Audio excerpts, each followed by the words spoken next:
I begin as always by first thanking you, my host, for giving me this opportunity to convey the message of Allah and His Rasul sallallahu alayhi wasallam. I pray to the Almighty Allah that Allah accepts these efforts of yours in listening to this message. As I pray to the Almighty Allah that Allah accepts these efforts of mine in trying to deliver the message of Allah and His Rasul sallallahu alayhi wasallam as it was revealed on our beloved Nabi Muhammad sallallahu alayhi wasallam in its true and pure form over 1400 years ago. My young friends, let me take you back to July 1999. July 1999, and the false French prophet of the 16th century was on the lips of everybody. Muslim, non-Muslim alike. You think you're big? Believe me, this guy made it big time. No, they only talk about you in Bedford. This guy, they were talking about him around the globe. He made it headlines, newspaper, TVs, radios, chat shows. Mega. Everyone around the globe was talking about Nostradamus and his prediction that the world was going to come to an end.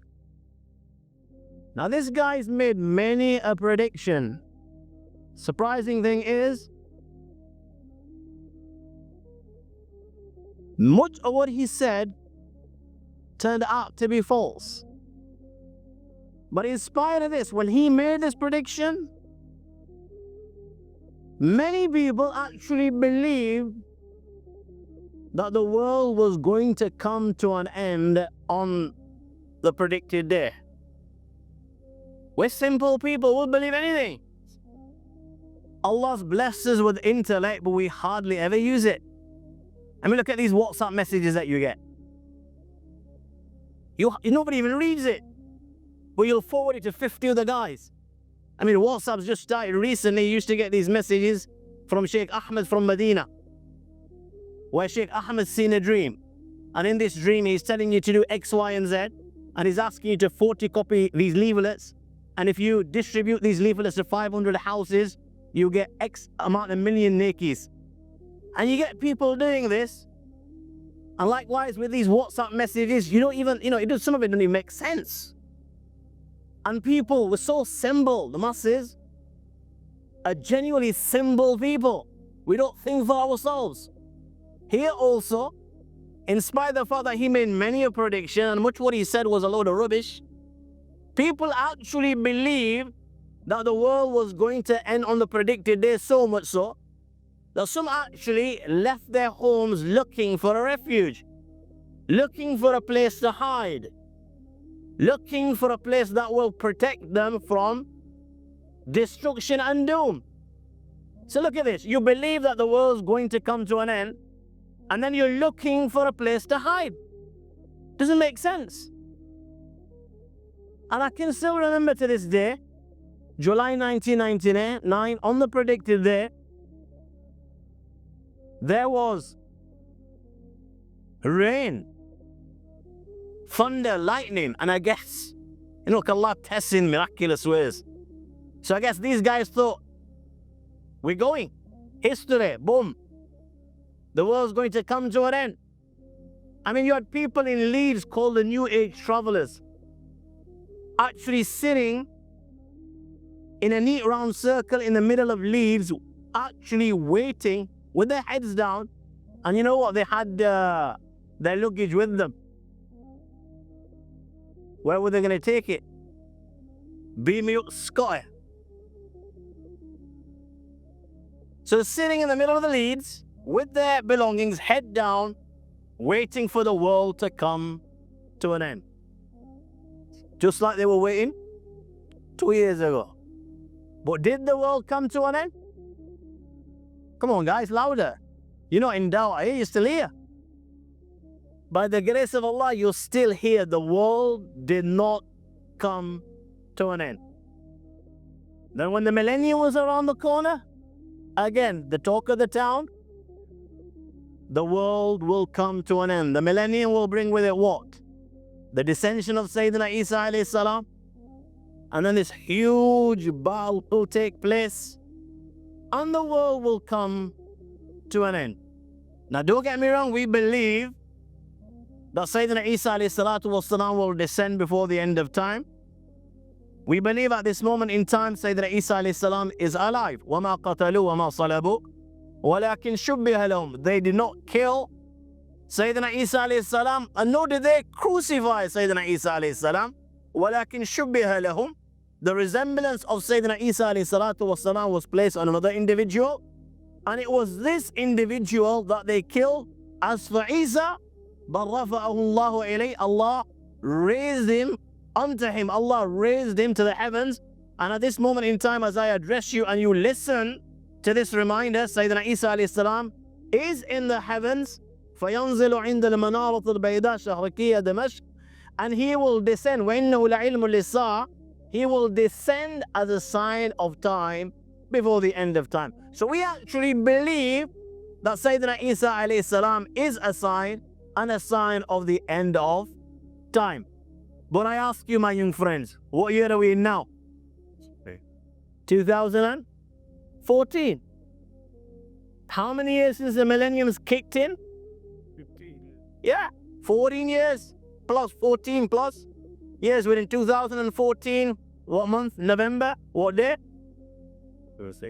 Whatever it may be. Shukr Khuda, you're still alive. Shukr Khuda, you're here. Yeah. So 14 years on, no sign of Sayyidina Isa alayhi salam, and no sign of this huge battle that would to take place, and no sign of the world coming to an end. At this moment in time, the talk of the town is that the world will come to an end. Current situation in the Middle East, the Arab Spring, revolutions in Libya, Egypt, Tunisia, the ongoings in the blessed land of Sham, and again everywhere, Muslim, non-Muslim alike, is talking about the world coming to an end. Believe me, guys, people were talking about the end of the world 50 years ago. People were talking about the end of the world 100 years ago, 200 years ago, 500 years ago. But even at the time of the Prophet ﷺ, one after the other, they would come and ask our beloved Nabi with regards to the final hour. So people have always talked about the end of the world. And believe me, 5 years from now, people will still be talking about the end of the world.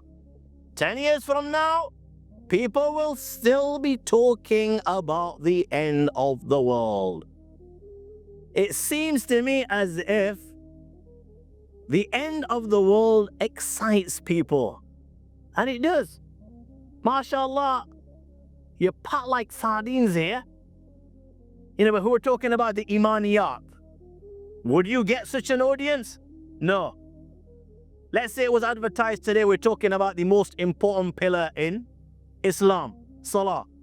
Do you think we'd get these hundreds of males and females here at this moment, at this time of the night on a Saturday night? No. Let's be honest, you wouldn't. Everybody's waiting for me to talk about the Dajjal. Sorry guys, ain't happening. Irrespective, it seems to me that the end of the world not just excites you, it excites mankind. Every one of us. That's why we're always talking about the final hour. It seems to me as if the final hour is a form of entertainment. And the reason I say it seems to me as if the final hour is a means of excitement and a means of entertainment, because you don't see people waking up during the night and begging for Allah's mercy. You don't see people waking up during the night and falling in prostration and begging for Allah to protect them from the fire of hell. Look at our masajid. My young friend, how many people will you find inside the masjid on a daily basis? How many masjids do we have out there?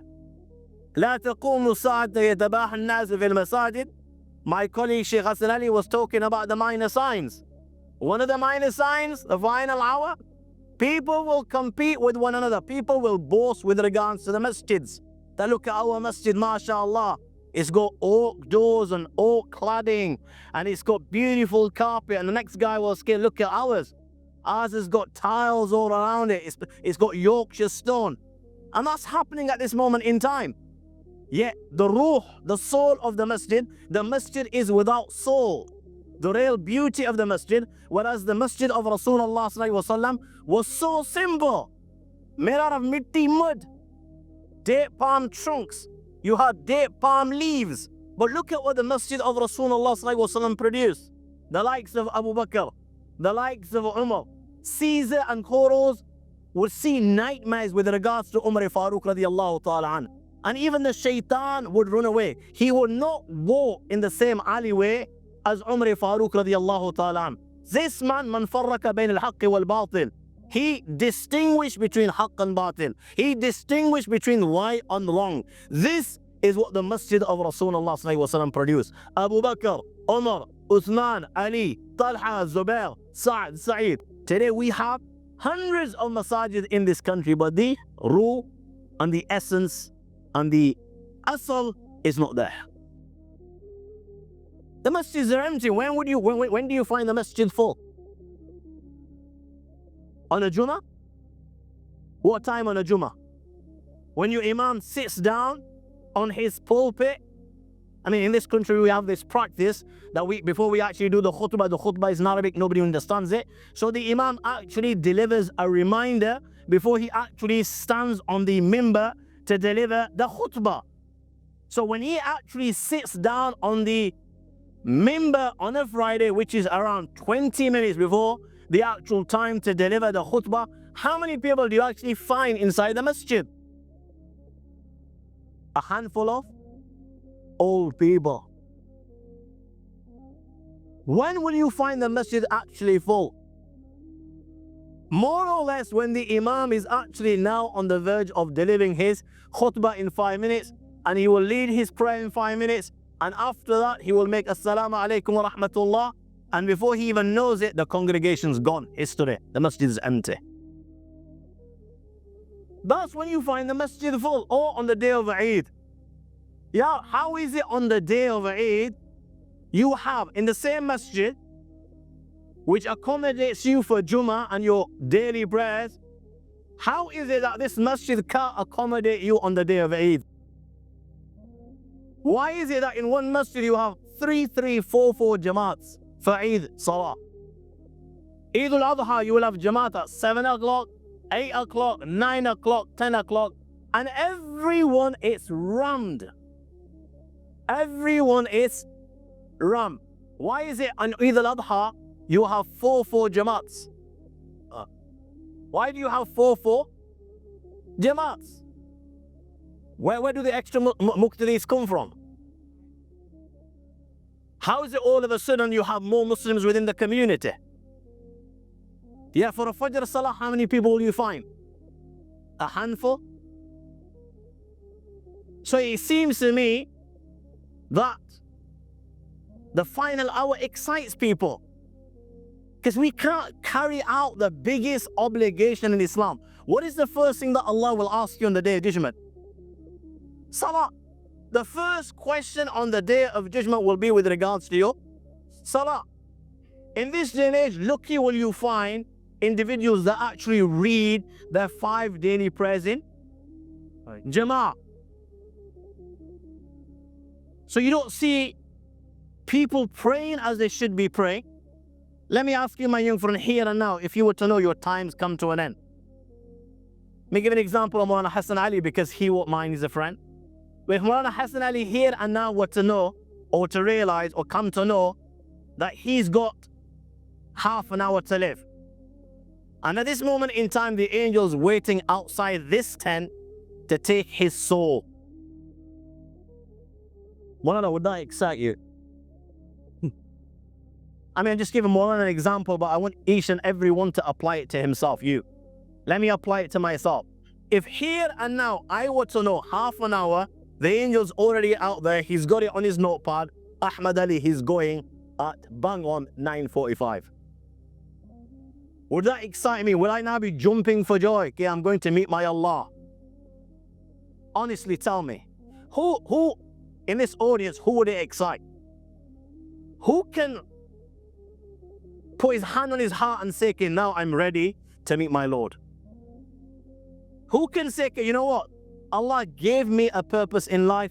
وَمَا خَلَقْتُ الْجِنَّ وَالْإِنسَ إِلَّا لِيَعْبُدُونَ. And I fulfilled my purpose in life, and I'm now happy to meet my Allah. I haven't wronged my Allah. I'm happy to meet my Allah. I'm not in a position to speak about yourself, but I'm in a position to speak about myself. You know, if I were to come to know this, that the angel's waiting out there, in half an hour I'm history, 6 foot under, my young friend, every strand, every hair on my body would stand out of fear. Because you know what? Deep down, I know the way I've lived my life. You know, I'm no big sheikh or anything. I'm just a simple guy, just like any one of you. You know the way you've lived your life, and I know the way I've lived my life. And when you know now there's accountability, you know what? When there's accountability, my young friend, that's where fear kicks in. Why? All of a sudden now, you know, now I won't be thinking about, you know, all the good deeds that I've done in my life, all the namazes that I prayed, I've elevated the kalama, I've enjoyed the good and forbid evil, I respected my mother and father, and I served my mother and father. These are not the things that are going to come to mind. You know, the thing that will come to mind is all the wrongs that I did. And believe me, I'm, 40 plus now, but you know what?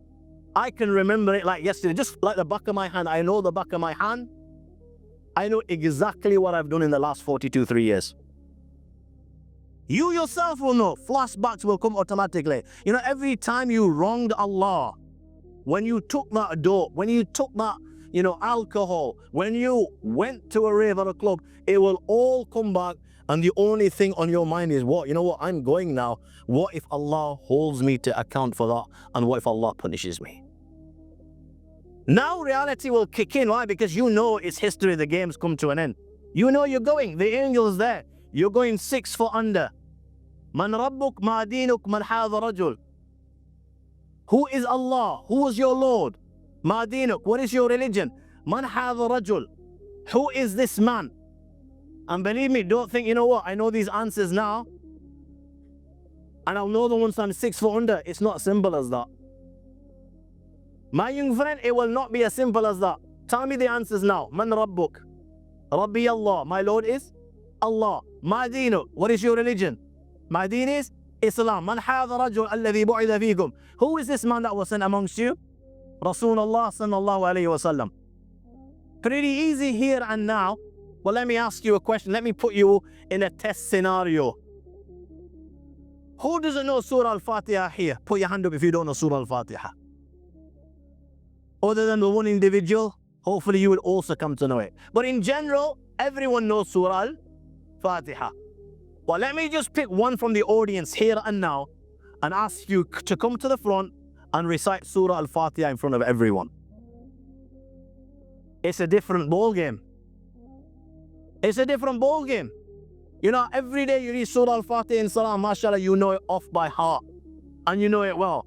But if I were to put you in this scenario here and now and call you to the front and ask you to know Surah Fatiha, believe me, my young friend, you'll begin to sweat.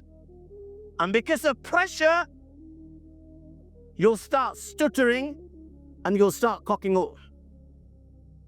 So just because you know the answer to these questions here at this moment in time, when you're 6 foot under, and for the disobedient ones, the angels will come how? أبصارهما كالبرق الخاطف. Their eyes glare like lightning. وأصواتهما كالرعد القاصف. And then when the sound of their voice rumbles like thunder. وأنيابهما كالصياصي. And their teeth are like the horns of a bull.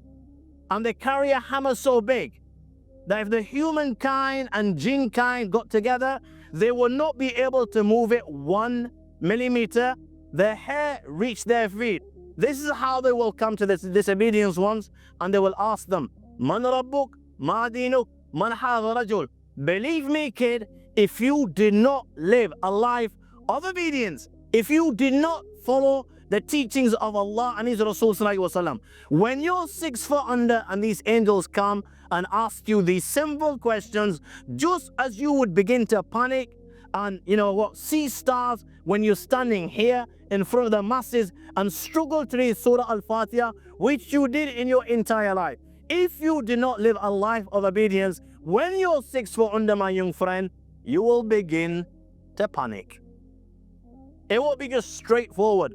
So when that angel's out there, you know the joke has come to an end. Your life has come to an end. Now there will be accountability and you will be afraid of your outcome. This is why, my young friend, if the angel was out there, it would not excite you. You would not be jumping for joy. You would not be distributing, quality streets or roses or whatever it may be, or mitai here, guys, I'm going on a honeymoon. You won't be doing this. My young friend, what excites you with regards to the akhirah? We're not praying as we should be praying. We're not bowing down as we should be bowing down. We're not elevating the kalima as we should be elevating the kalima. We are not enjoining good and forbidding evil as we should be enjoining good and forbidding evil. We do not respect our mother and father as we should be respecting our mother and father. We are not fulfilling our obligations to Allah and His Rasul Sallallahu Alaihi Wasallam. I ask you, my young friend, then what excites you with regards to the akhirah? What excites you in meeting Allah? When you lived a life, your entire life, disobeying Allah, neglecting His teachings, going against His teachings, not living by the Quran and the Sunnah of Rasulullah, then what excites you with regards to meeting Allah? This, that you will stand before the Lord of the Arsh and Kursi. You will stand before the Lord of the heavens and the earth. My young friend, you will stand before the Lord of the entire universe on a day when Allah will be angry like never before. Allah will never ever have been angry like this before. Allah will never ever be angry like this again. You will meet Him on this day when Allah will be angry like never before, and when Allah will punish like no being within this universe can punish. This is the day when you will meet Allah. I ask you, my young friend, do you know what it means, the Lord of the Arsh and Kursi? It's easy saying Subhanallah, but do we actually know what it means, the words Lord of the Arsh, Lord of the throne, Lord of the Kursi, Lord of the chair? You and I can't get over this little dunya that we live in. This is why we jump for joy.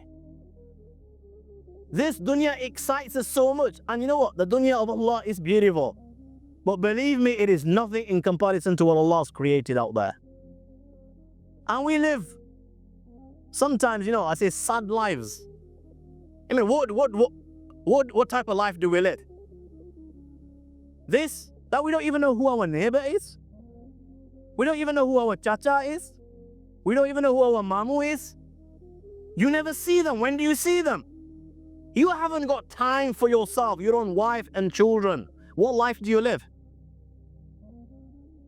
We're like robots, machine.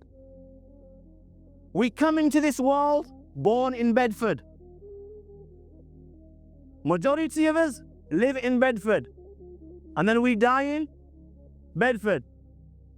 You don't even leave Bedford. And your life comes to an end. And for some of the guys, their life evolves around 3-4 streets. He sits in his car with his friend in the morning. The whole day he will just sit in the car or go around the block. In the morning once, he's there. Afternoon, he's there. Evening, he's there. And this is his life. A joint or two, he's out of it.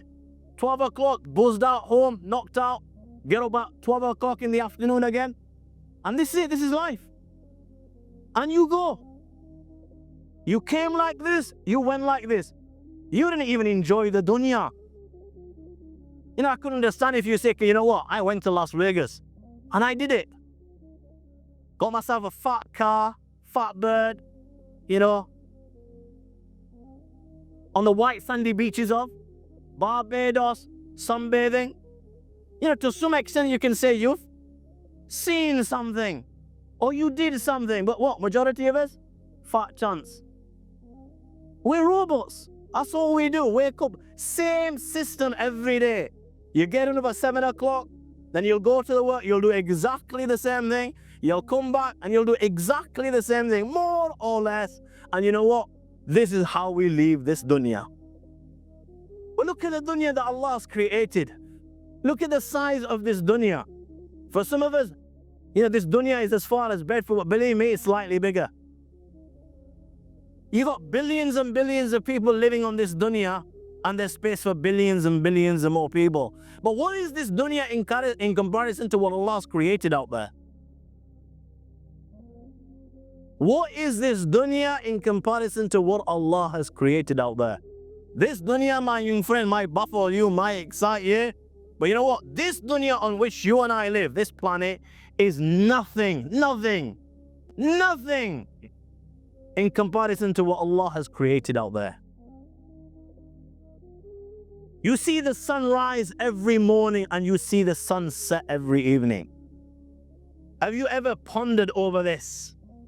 Look at the sun. Look at the size of the sun.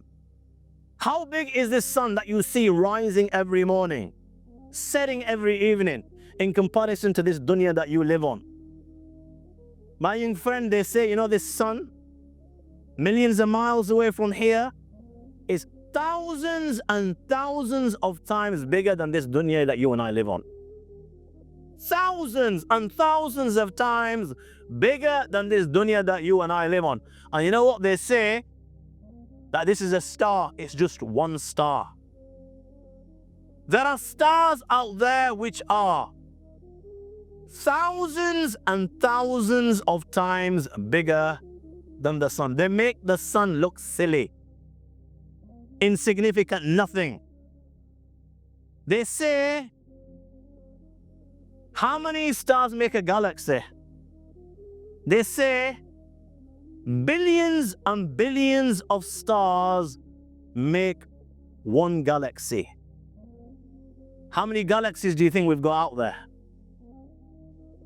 My young friend, out there, we have billions and billions and billions of galaxies. Yeah, just recent now, you're living it. This comet. What was the thing called? Rosetta. And this landing on this comet. How many billion kilometers? They covered, 10 billion, they were saying? 25 years ago, they started. 10 billion kilometers it's covered. And we're getting signals from there. Whatever it is at the moment, about 800 million kilometers away. 800 million kilometers away. You're living it. It just happened recently, on the 15th of November. This machine was sending signals from 800 million kilometers away. This is just within our solar system. Forget the galaxies and the billions and billions of galaxies that are out there. And you know what? The remarkable thing is, every single thing that I've mentioned so far is within the first heaven. When you raise your head and whatever they mention in your science books, my young friends, it's within the first heaven. Let the revelation of our beloved Nabi, the wahi, that our beloved Nabi Muhammad sallallahu alaihi wasallam, add to your science. Everything that I mentioned is in the first heaven. And how many heavens has Allah created? 7. Once upon a time, they were talking about a universe. All of a sudden, I just read it a few weeks ago, they've now started talking about, the odd scientist has now started talking about what? A multiverse. And what's Quran been talking about from day one? 7 heavens. The distance from the first heaven to the second heaven is how much? 500 years. To get from the first heaven to the second heaven, it will take 500 years. Now, what speed? Only Allah and His Rasul Sallallahu Alaihi Wasallam know best. Get out what speed is being referred to in this hadith. But if you just bear Rosetta in mind, okay, how much mileage was covered in 25 years? 10 billion kilometers. 10 billion kilometers. This is just now. God knows what they'll make tomorrow. God knows what they will make tomorrow. Allah says in the Quran, وَيَخْلُقُ مَا لَا تَعْلَمُونَ, and He creates what you don't know. Allah talks about camels, Allah talks about donkeys and horses, that they use these as conveyance. Then Allah says, وَيَخْلُقُ مَا لَا تَعْلَمُونَ, and Allah creates what you don't know. Because in those days, and the Mufassirin explain, this verse is referring to all your aircrafts. Because in those days, had they mentioned aircraft and spaceships and Rosetta, nobody would be able to comprehend it 1400 years ago. So Allah left it, Ijmal al-Am, وَيَخْلُقُ مَا لَا تَعْلَمُونَ, and He creates what you don't know. Referring to Rosetta and these spaceships and everything else that goes with it. So from the first heaven to the second, 500 years. Second to the third, 500 years. Third to the fourth, fourth to the fifth, fifth to the sixth, sixth to the seventh. Every time 500 years. Have you seen an onion? Have you seen the different layers? One layer on top of the other. Just think that the seven heavens that Allah's created is like an onion. One layer, then you have another layer, then you have another layer, then you have another layer. Yet there's a distance between each layer, and each layer, the distance is 500 years. After seven heavens, my young friends, you have the kursi of Allah. Allahu la ilaha illa wal hayyul qayyum, la ta'khudhuhu sinatun wa la nawm, lahu ma fis samawati wa ma fil ard. من ذا الذي يشفع عنده إلا بإذنه يعلم ما بين أيديهم وما خلفهم ولا يحيطون بشيء من علمه إلا بما شاء وسع كرسيه السماوات والأرض. This verse is known as Ayatul Kursi. Third juz. Why is it called Ayatul Kursi? Because Allah here talks about His chair. We believe Allah has a chair. How this chair is, only Allah subhanahu wa ta'ala knows. But He has one. This is our iman. How big is this chair, this kursi? I'm going to use the word kursi in comparison to the seven heavens which I've just described. Let me just give you an example. Take a ring and place this ring in the Sahara Desert. Sahara Desert is the biggest desert. Take this ring and place it inside the Sahara Desert. I ask you, my young friend, what significance do this little ring have with Sahara Desert? Is there any significance in size? No. Is there even a point making a mention of the significance, the ratio? No, because the objective is to show there is no significance between this little ring and the Sahara Desert. My young friends, the seven heavens are the ring, and the kursi of Allah is the Sahara Desert. After this, you have the arsh of Allah. وَكَانَ أَرْشُهُ عَلَى الْمَاءِ الرَّحْمَنُ عَلَى الْعَرْشِ اسْتَوَى. Allah talks about His arsh.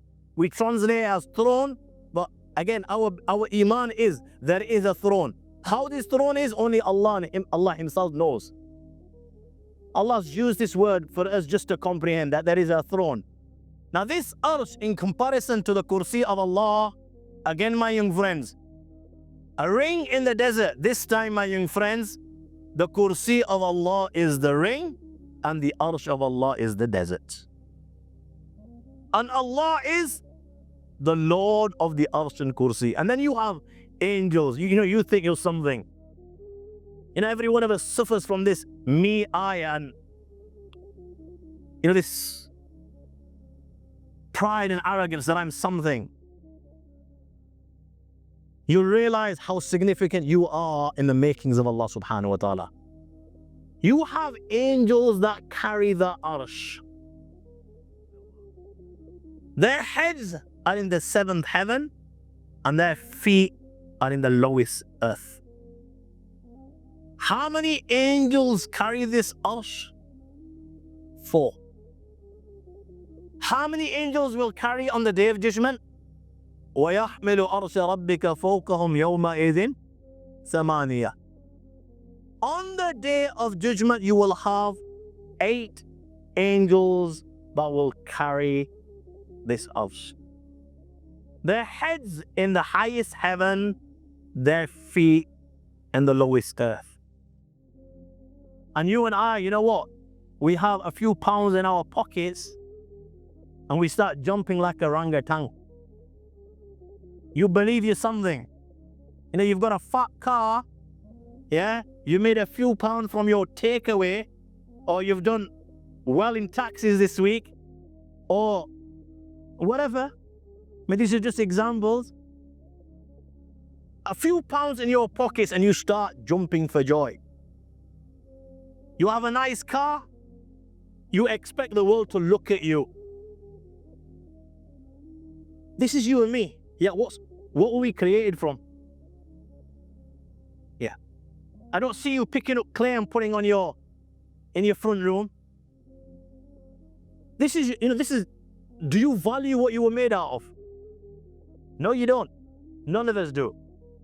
What we were created out of, you've told me, clay. And in the dunya, what was the means? Mimma mahin, semen. We were created from the discharge of your mother and your father. Yeah? Now, this liquid. Look at the value of this liquid. If this were to touch you here and now on your clothing, what would you stand tall and proud? Look at me. You wouldn't. You'd say it stinks. All of a sudden you say it's pleath, yeah. Let me quickly go. It's impure. I want to go wash my hands. You daren't walk around with this liquid on if it were to touch any one of your clothes. You daren't walk around. Why? Because you dislike it. But yeah, this was your origin. This is what you're made out of. This is what you're worth. And this is what you consider yourself.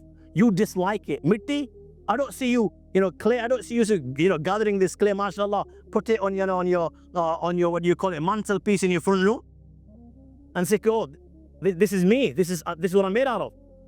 This is the reality of man. So where does this pride and arrogance kick in? How is it all of a sudden, he's the big guy. He's something special. This is the reality of man. You and I are nothing. In Allah's plan, we are nothing. We are nothing. إِن يَشَأْ يُذْهِبْكُمْ وَيَأْتِي بِخَلْقٍ جَدِيدٍ وَمَا ذَلِكَ عَلَى اللَّهِ بِعَزِيزٍ. Allah, if He wished here and now to replace everyone from amongst the 7 billion, Allah could do it within a zillionth of a second, and it wouldn't make a difference to Him. You think you bow down, you think you've got a beard, you think you prostrate before Allah, and you're a good believer as a result of it. Do you think this increases Allah's power? Do you think this increases Allah's glory and honor? It makes no difference to Allah. You mean nothing. In Allah's plan, you are nothing. There are zillions and zillions of angels out there. From the moment Allah created them, they went into prostration. As I address you at this moment in time, they are in prostration and they will remain in prostration right till the day of judgment. They have never disobeyed Allah, not even for a zillionth of a second. There are angels out there in the state of qiyam. There are angels out there in the state of ruku. There are angels out there in the state of tashahhud.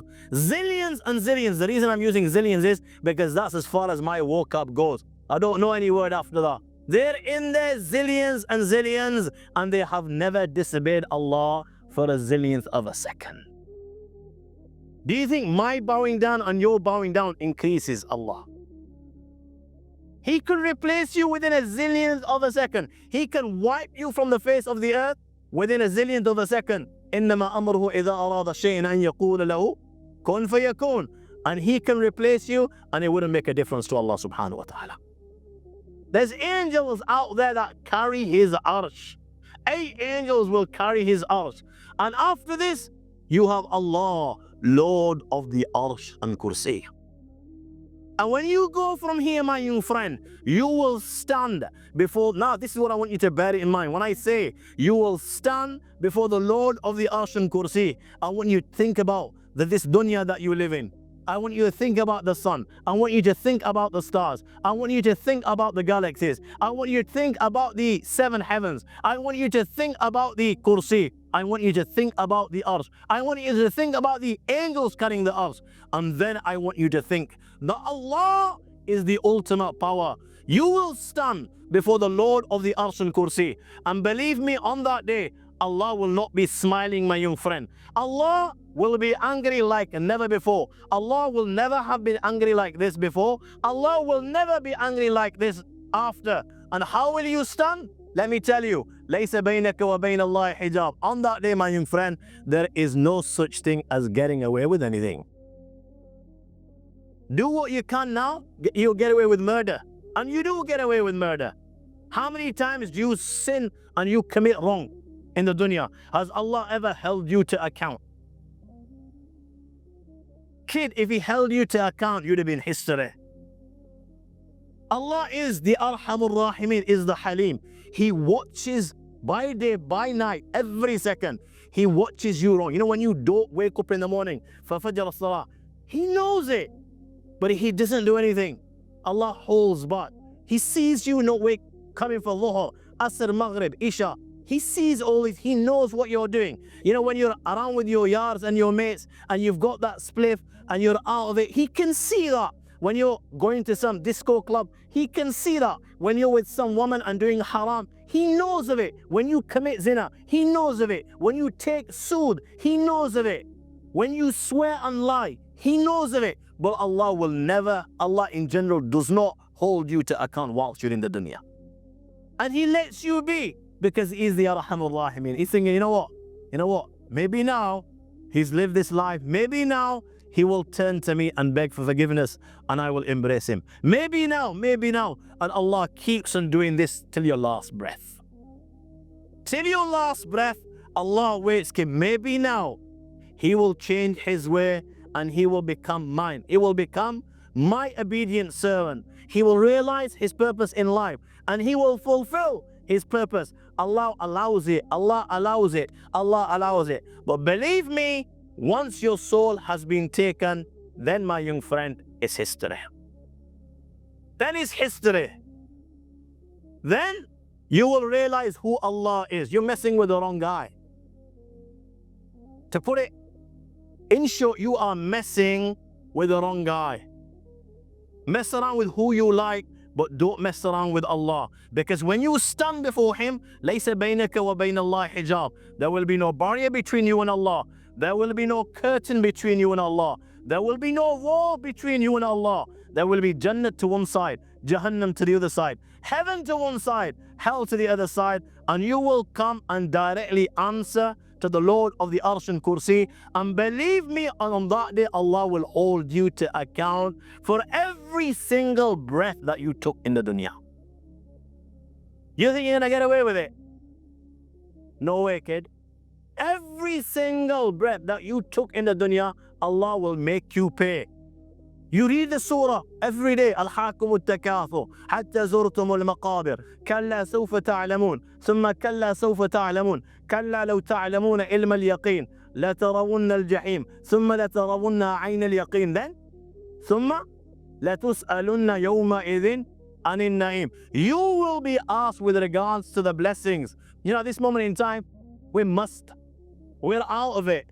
You know, we don't realize what Allah has given us. We don't realize these blessings, you know, these faculties that Allah has given us. The hands, the mouth, the ears, you know, every other organ that Allah has given us. The blessings that we have on our dastarkhan when we sit for our breakfast. The blessings that we have in our mother and father and our children and our wives. The blessings that we have in terms of, materialistic things. We don't realize them. We don't value them. Why? Because you receive them. But you know what? You see it as your right to have them. You've never asked Allah. When was the last time you prostrated and begged Allah, Allah, I don't have a morsel. I beg you, just give me 3-4 morsels so I can remain alive till the end of the day. Has that ever happened to you? No. Look how Arhamur Rahimin, how grateful Allah, how gracious Allah is, and how merciful and how kind and benevolent Allah is. He gives, and Allah will keep on giving till your last breath. And we've taken all this for granted. You know, the day Allah takes away just your breath, one breath, that is the day you will realize the value of this blessing. Because you'll be gone. The day you stop breathing, you're gone, you're history, you're finished. How many breaths have you taken from the day you were born to this very day? لَتُسْأَلُنَّ يَوْمَئِذٍ عَنِ النَّعِيمِ. You don't count it as a blessing because at this moment in time you can't see it as a blessing. But when He takes away that blessing, that is the moment you will realize it was a blessing. But it's too late, it's history. When you stand before Him, He will hold you to account for every breath that you took in the dunya, for every sin that you committed, for every step that you took towards evil, every time you disobeyed Him, every time you neglected His teachings, every time you tried walking all over Him, His Rasul and His teaching. Allah will hold you to account on that day, my young friend, and He will make you pay like no being within this universe can make you pay. You know, just as He is the Arhamur Rahimin. Nabbi ibadi anni ana al-Ghafur rahim wa anna adhabi huwa al-adhabul alim. Just as, believe me, He is the most merciful, and there is no being within this universe that is more merciful than Allah. But if you get on the wrong side of Allah, then believe me, He will make you pay like no being within this universe can make you pay. And don't think you'll die. You know, you and me, our aql is very small. Our aql is, you know, this intellect that we've got, we're very small. Where's our aql going to be any bigger? So you and I think, you know, how much can you punish someone? How much can you punish someone? Yeah, here and now, somebody were to just get up and give me one. Bang, I'm gone. And you think that's as far as it can go? I can't inflict, you know, if somebody were to hit me now, how much pain can he inflict upon me? How much pain can you inflict upon someone? There's a limit, isn't there? Because after that, you will die. Now, if I were to hit Maulana here, as this is an example, yeah? I mean, how much damage can I do? What, 5 minutes, 10 minutes, and after that, he's gone. That's as far as it goes. So you're thinking, you know what? When I go from here, Allah will inflict pain, but that's, you know, how much pain can He inflict? My young friend, you know, this aql of mine and yours is this small. Just as Allah can eradicate pain, believe me, He can increase this pain that your little mind and my little mind can't even comprehend how much He can increase it. And Allah gives examples in the dunya. There's a guy which I know, he's a friend of mine. His kid feels no pain. One out of millions, you know, rare. His child bitara suffers from this, you know, this disease. May Allah cure him. That he feels no pain. He can fall from the top of the stair right to the bottom and he'll get up. Even though he may have broken every bone in his leg, he'll get up. He won't cry because he hasn't felt anything. If there was a glass bottle broken and he were to walk over it, the glass will be inside his feet. He will be bleeding and he'll continue walking. He won't feel pain. So just as Allah gives examples in the dunya, just as Allah can eradicate pain, get rid of it totally, believe me, He can increase it to a level far greater than what you experience in a dunya. He can increase and increase and increase and increase where the pain never comes to an end. So Allah will make you pay, and like no being within this universe can make you pay. He will punish you in a manner no being within this universe can make you, can punish you. Is that what excites you with regards to the akhirah and the meeting of Allah? What excites you this? That you will see Jahannam on the plane of resurrection. Picture this in your mind's eye, my friend. You're going to be there, you're going to see this. And if you don't, you hold my neck on the day of judgment. And you tell Allah that this guy was just making pokies. You're going to be there and you're going to see this. You're going to see Jahannam on the plane of resurrection. 70,000 rains. On every rain there will be 70,000 angels. Boy, oh boy, on the plane of resurrection, Jahannam will be brought. A creation of Allah so big that my little mind, your little mind cannot even comprehend the size of this Allah's creation. And then Allah's taken an oath. What oath has Allah taken? لَأَمْلَأَنَّ جَهَنَّمَ مِنَ الْجِنَّةِ وَالنَّاسِ أَجْمَعِينَ. Allah's taken this oath that I will fill this Jahannam. Who will I fill it with? The humankind and jinnkind, those that were disobedient, those that didn't have time for Allah.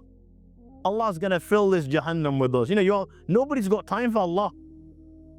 This is sad reality. Nobody's got time for Allah. You know what? I think I'm the busiest guy on this planet. You know, you think you're the busiest guy on the planet. Every one of us, we think, we're busy, we haven't got, and you know what? You've got time for everything under the sun. You've got time to work. You've got time to do overtime. You've got time to, socialize. You've got time to go watch the United game, Arsenal game, Man City game. You've got time to, fly from here to Barbados and back and enjoy life. You've got time to play five-a-side. You've got time to wine and dine with your lass. You've got time for everything, but you haven't got time for Allah. You haven't got time to bow down. You're too big to bow down. Why should you bow down? Why should you wake up for your Fajr Salah and bow down before Allah? You're just too big. You haven't got time for it. You've got time for every single thing other than your purpose in life. Then you live the life that you want. No problem. فَمَنْ شَاءَ فَلْيُؤْمِنْ وَمَنْ شَاءَ فَلْيَكْفُرْ. Allah can't put it any simple. You want to believe? Believe. You don't want to believe? Don't believe. You want to believe? You want to be obedient? Then you believe. You use your aql and you believe. You don't want to believe? You want to enjoy this dunya and give it preference over the akhirah? Then you give it preference and you give preference to this dunya over the akhirah. So you will see Jahannam. And this Allah has made this place special, especially for what? To punish those of His servants that don't have time. They have time for everything, whining, dining, enjoying. But they haven't time for Allah. Allah's got you a little gift, and this gift is called Jahannam. And what will you find in Jahannam? Punishments that our mind cannot even begin to imagine. From snakes to scorpions to zamharir to the fire of hell. Allah has it all. Believe me, it will never, those that die with disbelief, it will never, ever, ever, ever come to an end. Believe me, I haven't even started my bayan. This is just intro. This is reality. Fire of hell. How long do you think this fire has been burning? This fire, my young friends, has been burning for thousands and thousands and thousands of years. And you know, the longer it burns, the hotter it becomes. The more fuel that you give the fire, you add to the fire, the hotter it will become.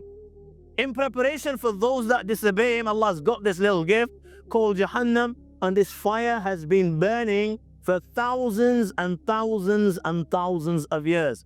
It isn't yellow or orangey, the fire that we have in the dunya. This fire is no like fire within this universe, my young friend. This fire is black. How hot? In one hadith 70, in another hadith 100. And the objective of the hadith is to emphasize the severity of the heat of this fire that our beloved Nabi Sallallahu Alaihi Wasallam in one hadith has mentioned 70, in another hadith 100 times more hotter than any fire that you will find in the dunya. Your little bodies, my little body can't tolerate what we have in this dunya. Never mind times that by 100. 70,000 rains they will have ropes. On every rope of every rain, there will be 70,000 angels dragging, pulling Jahannam. Why? Because on that day, Jahannam will be angry like never before. Why?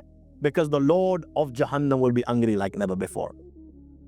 Because Allah will be angry, Jahannam will be angry. And believe me, when it's brought on the plane of resurrection, from the first man till the last man, every single guy, that's my marching orders. Every single guy, from the first man till the last man, will fall flat in prostration. You don't want to bow down? Believe me, on that day when you see Jahannam, you will bow down like you've never bowed down. This is when you will see who Allah is. This is when you realize automatically who Allah is. Nobody will need to explain to you. In books, when you read Arabic books, and a lot of them is written, مَا أَحْوَجُ النَّاسِ إِلَى دُرَّةِ Umar. How much people are in need of the stick of Umar? It's like here, you park your car where you're not supposed to be parking it, on double yellow lines. But when the Police officer comes and gives you a ticket, or automatically you learn. Automatically everyone learns. You break law. When you get caught by a copper, you don't have your seatbelt, you won't put your seatbelt on. You know, you can tell you hundreds of times, you don't understand. But as soon as you get caught once and you're hit with a few points and a fine, automatically everyone understands. So likewise in the dunya, you receive a reminder regular. The Quran is crystal clear. You know, you don't need to be a scientist to understand these basic verses of the Quran. But nobody pays heed. Nobody pays heed, so don't pay heed. Believe me, when you see Jahannam on the plane of resurrection, everything will make sense. But you know what? After that will be history. Now, I've been giving me marching orders, so I'm just going to conclude here. I didn't even actually begin my bayan. Maybe another time. Now, the objective here, I'm not here to entertain you. Do you understand? I know are you here for entertainment. You can go down for Piccadilly Circus if you're interested in entertainment. So we're not here for entertainment. We're here to benefit. We're here to change our ways and our lives. And while you're here and you're still listening and breathing, you have this opportunity. I have this opportunity to make amends of the life that I used to live prior to this. And you know what? You could be the biggest gangster. You could have been a guy who spent his entire life committing zina. You could have been a guy who in his entire life has just been taking dope, selling dope. But you know, whilst you're still alive and you realize and you turn to Allah in sincere repentance, then I swear by Allah, He will purify you just like the day your mother gave you birth, free and pure from sin. But you can do it here and now. Don't wait till tomorrow. You know what? I was joking, the angel was out there. You know what? He might really be out there. You know, I've come all the way from Bradford today. I might not go back. This might be my last speech. This might be my last few words. This might be your last few steps that you're taking and you're gone. If not today, you know what? Tomorrow it could be you. It could me. And you know what? After that, it's history. Then there's just two outcomes. It will be either heaven, but it'll either be hell. And you know what? You don't need to wait till the day of judgment to know your outcome. Reality is only Allah knows your outcome. But why don't you just do muraqabah and ask yourself that the way you're living your life, is this something that you're proud to take to Allah and meet Allah with? And if no is the answer, then my young friend, now is the time to change and make amends and turn to Allah. And hopefully if you turn to Allah, Allah will run, Allah will embrace you, and Allah will purify you, and hopefully inshallah Allah will make me and you an inheritor of paradise. Allah give me the tawfiq to act upon what I've said. Allah give you the tawfiq. Wa akhiru dawan alhamdulillah rabbil alameen.